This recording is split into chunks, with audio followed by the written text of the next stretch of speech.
memperlancar sistem birokrasi kita. Bagaimana mungkin di usia begitu muda Sri Sultan Hamengkubuwono V bisa memimpin kerajaan kita? Pada tahun 1823 datanglah Residen Belanda, Sumisir.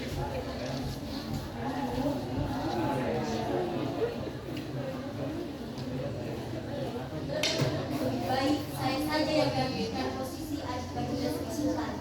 Setelah beliau dewasa, akan saya kembalikan. Dengan begitu, kehidupan rakyat pasti terjadi. Baiklah. Namun masih ada harapan dari bagian keraton yang dapat memimpin keturunan wali dari Pakualam, ia di Ponorogo. Karena bisa seperti itu, saya sudah berbaik hati menawarkan pekerjaan seberat ini. Masih mau ada tolak? Baiklah, kalau memang tujuan Anda adalah mensejahterakan rakyat. Kepemimpinan Sumisir membuat rakyat menderita. Muncullah seorang bangsawan putra dari Hamengkubuwono III bernama Raden Mas. Semangat untuk berdiri saja rasanya tidak kuat menahan pedihnya. Kejam sekali. Langsung kalau dari mana lagi untuk bayar kompensasi? Entahlah, keuangan kita sudah mencapai kebangkrutan. Kita harus menjadi siasat. Kita manfaatkan saja di Ponorogo. Dia kan memiliki banyak kenalan dengan sesama bangsawan sepertinya. Datanglah pihak keraton ke kediaman di Ponorogo dan meminjami pihak keraton sejumlah uang untuk membayar kompensasi.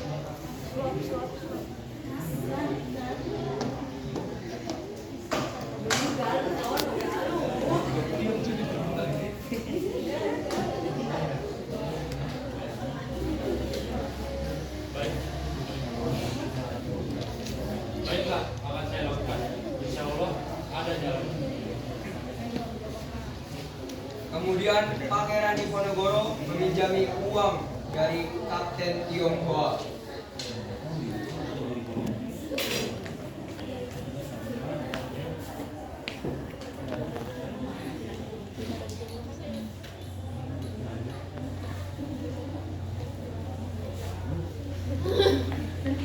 Du, 谢谢。 Nanti buku ganti mana?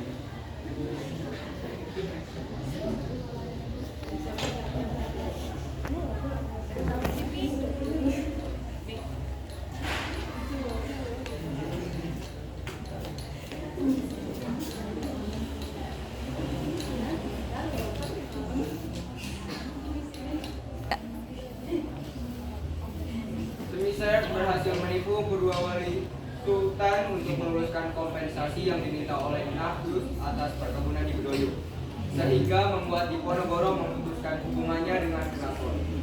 Diponegoro sangat membenci perlakuan dan penguasaan Belanda di Nusantara. Beliau melihat marah rakyatnya menderita.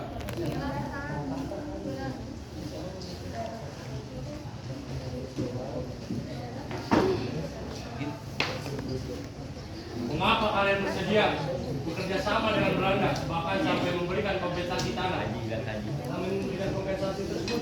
Belanda bersedia mengurus semua tanah kita. Benar ya, dikatakan Pak tidak juga. Pihak Belanda membantunya. Seharusnya kalian tidak bekerja sama dengan Belanda.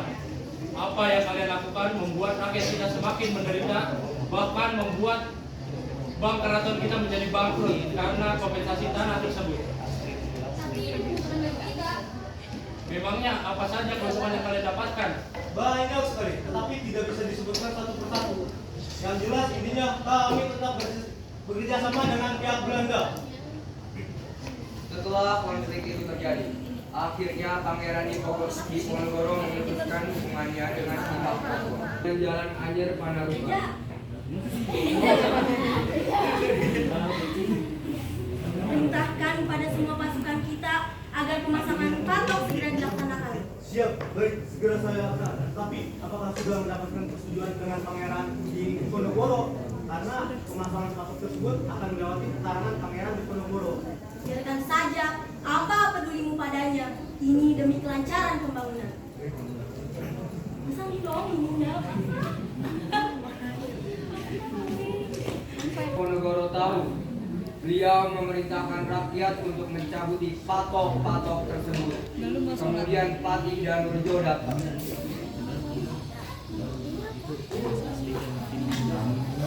Kan dia pasar. Oh ya. Iya. Iya, Pak. Dulu, Pak.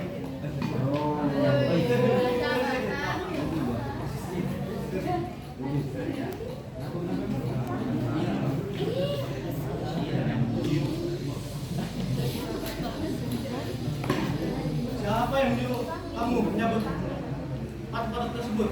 Asal kembali dengan benar. Patih Danurjo mengutus pasukan Macanan untuk menjaga patok-patok tersebut. Dengan keberaniannya mengikut Pangeran Diponegoro mencabuti patok-patok tersebut dan menggantikan dengan tombak sebagai isyarat mulailah pemberontakan. Akhirnya Pangeran Diponegoro melakukan perlawanan dengan mulai menyerang Belanda. Karena Belanda telah memasang tiang-tiang pancang pembangunan jalan melewati rumah, masjid, dan makam leluhur Pangeran Diponegoro. Perang ini disebut Perang Jawa atau Perang Diponegoro pada tahun 1825 sampai 1918. Leher gue udah sakit.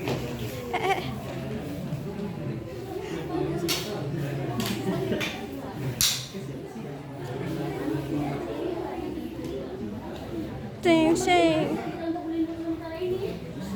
Habisi saja semuanya. Lawan dulu sampai habis. Saya akan memikirkan di mana kita akan berlindung. Pokok, oi. Gue nggak bisa posisi. Lawan saja dulu sampai habis. Saya akan memikirkan di mana kita akan berlindung.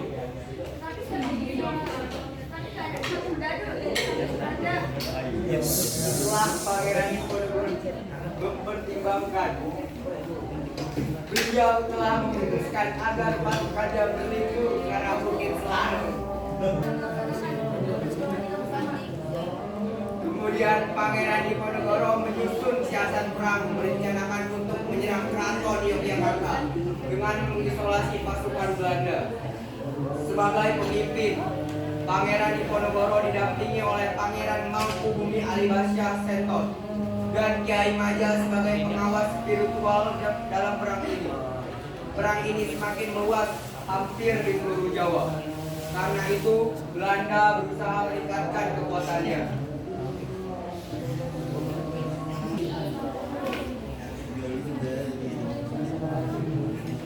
Kuatkan pasukan kita akan melawan Diponegoro. Kirim letkal Krusel ke Pekalongan dan juga Tegal. Lalu kirim juga letkal Desa ke wilayah Banyumas. Baca. Memperkuat pasukan kita, Tuan.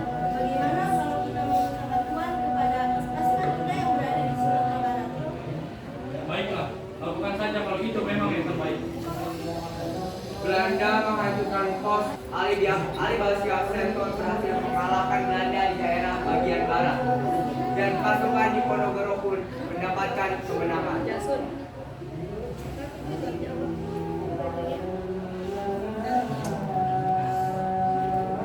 Masya Allah, Nafa. Kelanjutannya yang ini enggak lahir sudah sini. Berarti cerita tentang perang. Bagaimana kalian ini? Mengapa melawan Diponegoro saja tidak becus? Tapi kita sudah menjalankan siasat yang telah disusun.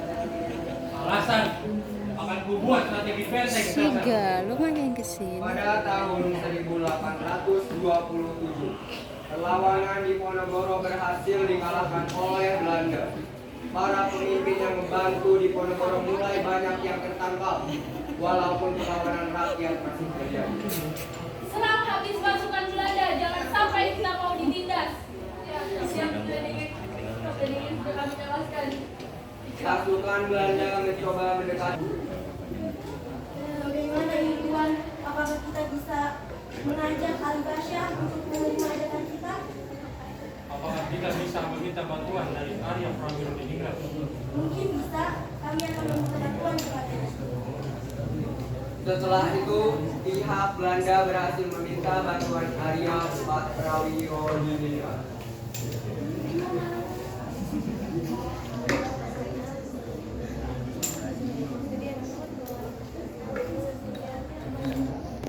Kenapa kau tidak menerima saja rundingan yang akan diadakan oleh Belanda?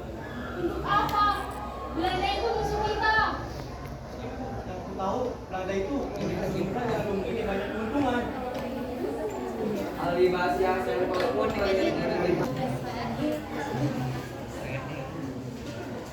Bagaimana Tuan Alibasya? Apa yang ingin Anda pertahankan dan apa yang bisa kami lakukan? Biarkanlah aku dan pasukan Pangeran Diponegoro Negara memeluk akan Maha. Jangan cegah aku untuk melepas sabarku.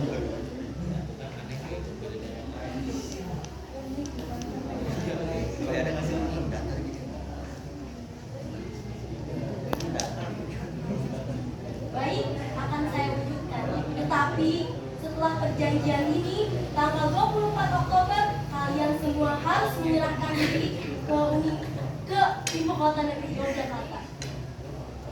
Kemudian ditandatanganilah perjanjian Imogiri antara Alibasya Selko dengan pihak Belanda. Penyerahan diri atau tertangkapnya para pemimpin pengikut Diponegoro Coba Ki, Brian. merupakan pukulan berat bagi perjuangan Pangeran Diponegoro.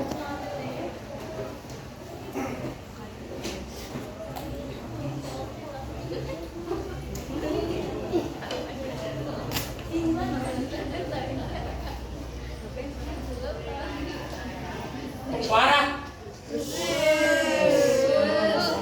Kemana Diponegoro pergi? Cari dia sampai dapat. Tidak tahu Tuan, Diponegoro selalu berpindah dari kota ke kota lainnya. Buat saja suatu sayembara. Apakah isi sayembara itu Tuan? Akan segera kami sebarluaskan. Umumkan saja siapa yang dapat membawakan Diponegoro dalam keadaan hidup atau mati akan saya berikan 20.000 ringgit. Baik Tuan. Segera pihak Belanda menyebarluaskan sayembara tersebut, tetapi tidak ada satupun yang tertarik.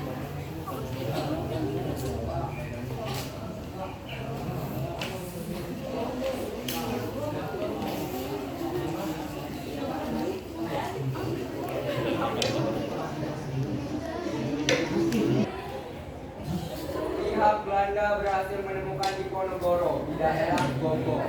Ilmuwan dari Belanda berhasil menyerahkan Diponegoro dalam keadaan hidup. Kemudian ia dikirim ke Semarang dan menuju ke pelabuhan untuk diasingkan ke Sulawesi Selatan.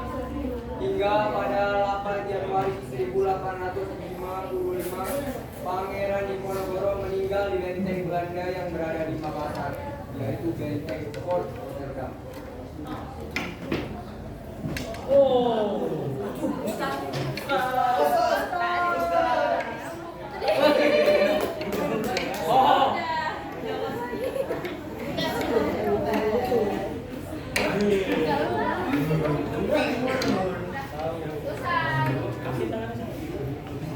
Sekian penampilan dari kami mengenai sejarah dari